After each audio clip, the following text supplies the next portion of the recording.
my co-programmers. Really? I have to speak louder? Oh my God. Okay. Good? Can you hear me now? Alright. Rebbetzin Layla Males, Hanadina Goldblatt, Shira Harari, and our chairwoman, Rebbetzin Lula Finkelstein. Thank you also to Chabad for hosting us today, and to Rebbetzin Klein, who is one of our original members of the Women's Programming Committee. And I would be remiss if I didn't thank Emily Lennon, who entrusted me 4 years ago with her idea of the community having women collaborating together to create a program. And I have really cherished every meeting that we've had and every program that we've done together. So with the inspirational women volunteers that we've had. And thank you to all of you today for coming. So almost 15 years ago, I was diagnosed with what really should be a pretty straightforward autoimmune disease, and if there is such a thing. And most of you probably are not aware of this because it's something I try not to define my life by. And really it just means that day in and day out, I just have to take medication every day for my whole life. However, over the years, I would go on to develop all kinds of odd manifestations that kind of baffled the many doctors that I've seen. And no one could give me guidance as to why my immune system was acting in such a perplexing way. So, frustrated as I was, I kept living my life, waiting for the next who knows what to pop up. And I assumed that everything was unrelated until I went to a rheumatologist who said simply that I had inflammation.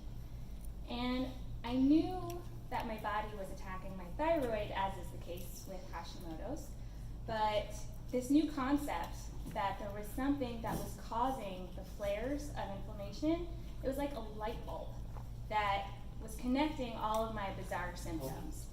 And to none other than spikes in and chronic exposure to stress. So it was at that moment that I realized that my mental and physical well-being needed to start becoming a routine priority, because I needed to start thinking seriously about my self-care, since my life literally depended on it. So, in Eina Nili Nili, if I am not for myself, who will be for me? Uksha'ani la'atzmi, ma'ani. When I am for myself, what am I? Ve'im lo achshav, eimatai. And if not now, then when? So Hillel said this in Pirkei Avot, Ethics of Our Fathers, 1:14. And I believe that this is the epitome of self-care, and I want to explain how. There's a question that's raised that how could someone who we regard as so humble talk about the importance of being concerned with oneself? The real question then becomes, is caring for yourself selfish? I think to a degree, most of us are prone to avoid self-care for this reason. Maybe we think it's selfish, maybe we don't have time, maybe we're lazy, maybe it's all of these reasons that have a common issue, namely lack of understanding of what self-care is and how much it can benefit all those around us. There's a story some of you might know from I thought they were buildings. I know, I'm like, is that Karen? Okay. There's a story some of you might know from this book, The 7 Habits of Highly Effective People, where a young man comes across a sawman in the forest, sawing down trees, and he asks him what he's doing. And he says, "Are you blind? I'm sawing trees down." And the young man continues and said, "You look exhausted. Take a break. Sharpen your saw." To which the sawman explained that he had been sawing for hours and didn't have time to take a break. And the young man pushed back, "If you sharpen your saw, then you would cut down the trees much faster." And the woodcutter said, "I don't have time to sharpen my saw. Don't you see I'm too busy?" right? So how often in our lives are we just rushing to get to the finish line of our laundry list of things to do without taking the time to nourish the vessel that carries us? It just so happens that I love being a biology major, and it has always helped me to see Yad Hashem, the hand of God, in every aspect of my life. So it's probably natural that I feel that the best way to help teach the importance of self-care is to start with the pathophysiology of it all.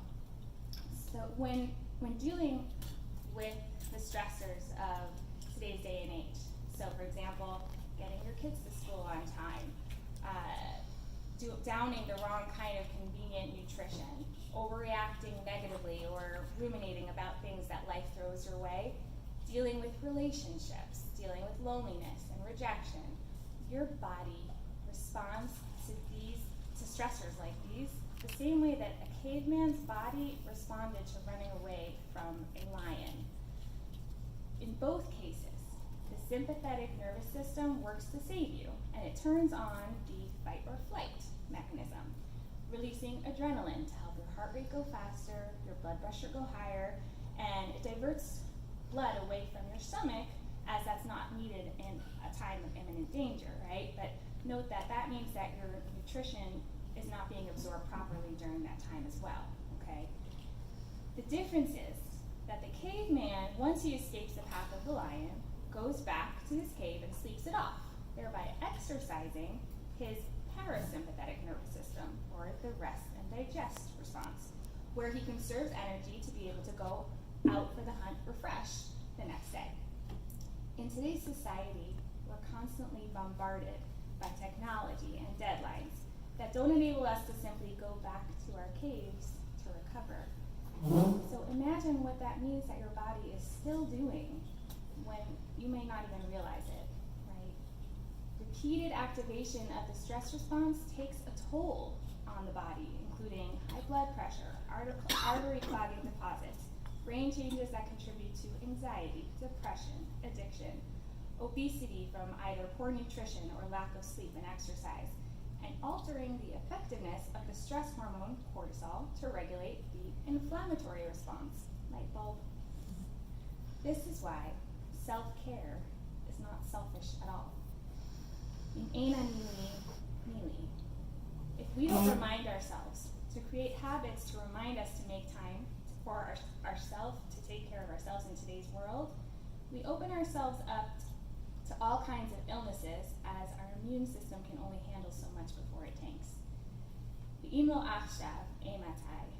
we don't start now, the bad can just compound over time.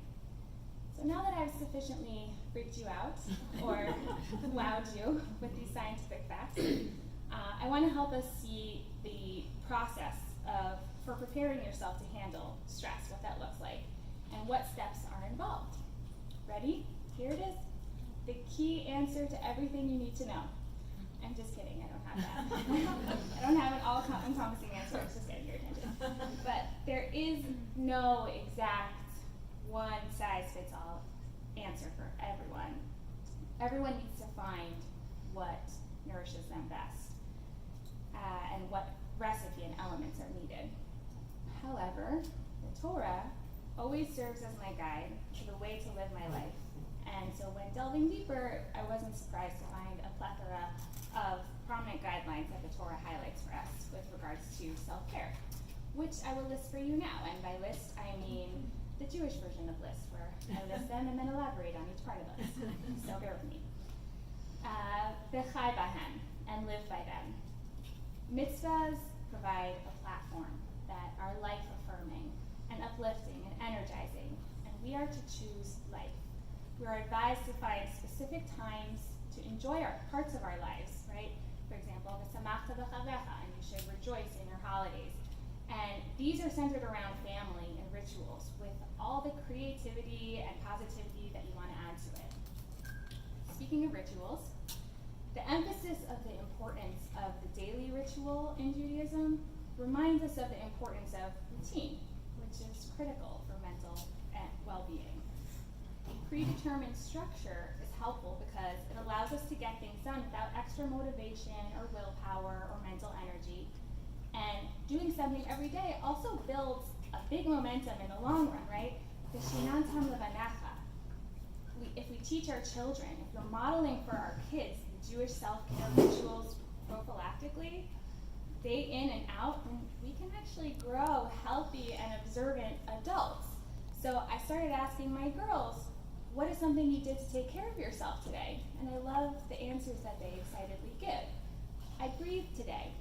I exercised my body by stretching. I exercised my mind by learning.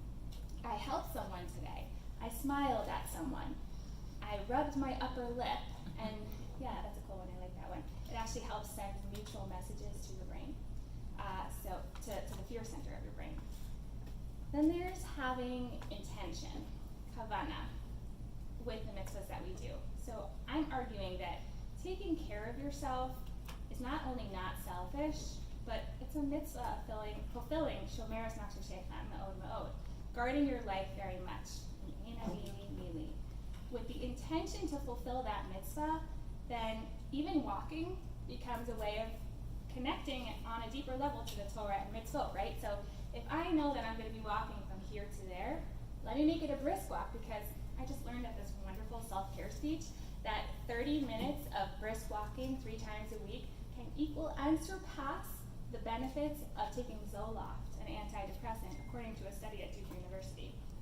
But also, brachot. Before you're eating, thinking about the journey of the food and intentionally being conscientious about what you're putting into your body. Now I'm going to list the D word, delegating. Some problems we run into, especially as Jewish women, especially in Memphis, is that we take on a lot. And the Torah highlights delegation as an important mode of self-care. Yitro actually introduced this concept of delegation after he sees Moshe trying to handle teaching and judging everything for Bnei Israel. He says in Exodus 18:17-23, what you are doing is not good. You and these people who come to you will wear yourselves out. The work is too heavy for you, and you cannot handle it alone. The Netziv actually was the one who recognized that the very people who Moshe was trying to do everything for actually fared better by having people who perhaps were more intuitive or in judgment and were good mediators in a way that Moshe Rabbeinu wasn't necessarily. Moshe is many things, but these might not have been his strong suit. So by removing yourself from the situation, it created a space for others to step up and bring something that you may not have to the table had you not delegated. Uksha'ani la'atzmi, when I am for myself, what am I? I'm creating that space for others to come in and help, right? Positive affirmations. Bayar Elokim ki tov. He's seeing the good that is in the world. Having hakara hatov, being grateful and seeing the good that is in you. God has an image, and that image is you. B'tselem Elokim nivra b'tam. Knowing this can help us to remove that negative self-talk. Lashon hara applies to yourself too. The Lubavitcher Rebbe has a letter where he writes that, of course, just as a person can't talk badly about another person, so too he can't speak badly about ourselves. Remember, because we are Tzelem Elokim, anything we say against ourselves, we're also saying it against Hashem and his creation. And if positive affirmations are hard for you, the next thing is talking things out, or writing things out if you're not a talking person. Talmud Brachot 5b puts it succinctly: a captive cannot release himself from prison. Someone who is suffering, either mentally or physically, they need help from those around them to release them from their prison. Finding your person that you can talk to can be critical. Sometimes we're holding on to something that is eating away at us from the inside, and we don't even know it. So to keep the dialogue ongoing is key. Excuse me. So that we can find a way to free ourselves little by little from our self-created burdens. In Judaism, we also see that prayer and tehillim are forms of talking things out, serving as a source of regular expression for feelings, ideas, values, and also to name the distress or gratitude. Breathing. Shavat vayinafash. In Exodus 31:17, the Rashi and even Ezra interpret as Hashem was refreshed, which we infer from their explanation that he took a breath and calmed once he stopped working to create the world. We see that Hashem specifically created a time to stop doing work, rest, reflect, introspect. Judaism recognizes that introspection is part of hishtadlut, is part of the preparation in order to be able to prepare for the rest of the week. We need to purposely create opportunity to enable us to take that breather, to see where we're at, to check in, and make sure you're content with where you're headed. Sharpening your saw. And that breath is huge as a maintenance, but also critical whenever you're getting stressed. So by breathing in through your nose for 4 seconds and out through your mouth for 6 seconds, you're flipping that switch off of the fight or flight system that we talked about before. And you're recharging your rest and digest system. The mountain climbers in the Appalachian Mountains actually use this technique to get the most oxygen to their brain so that they can go to higher levels. And actually with my patients, my anxious patients, I'll see a 30-point drop in their blood pressure within 2 minutes of teaching them a couple minutes of these breathing exercises. So be sure that you're breathing the right way though, because after I taught the high school girls a session, one of them came up to me and she was asking me some tips for overcoming her anxiety, and I said, do you breathe? And she said yes. I said, can you show me? She said, and so she goes, so make sure it's not hyperventilating breathing, because that probably isn't so helpful. But the ultimate rule of thumb is, and always has been as we know it, v'ahavta l'reacha kamocha, right? So if you see something that you're doing to yourself that you would never want your friend to be doing to themselves, then remember to love and be kind to yourself. And think of how you would want to help your friend be or prepare or do something to be otherwise. And after the Tai Chi portion of the program, stick around for workshops that's based off of this concept. Before I conclude, it's important to note that there is a difference between self-indulgence and self-care. Both are needed at different times. Self-indulgence helps you admit to yourself that you have self-worth and you're allowed to do a little extra to make yourself happy. Also, that could be retail therapy or binge watching after a hard day. But maybe you can say that this fits into self-care, since pampering yourself by engaging in pleasurable activities can help reduce increase the production of feel-good hormones. But self-care is a recognition that routine practices need to be put into place in order for you to optimally function. As a nurse for 10 years, I've seen both the detriment of not taking regular care of yourself and the benefit of prophylactic self-care intervention.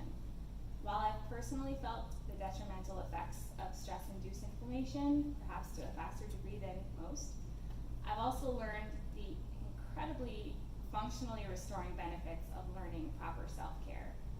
I'm not about to tell you that I am now stress and inflammation free, but I will tell you that the decisions that I make are aimed at decreasing and building resistance to stress.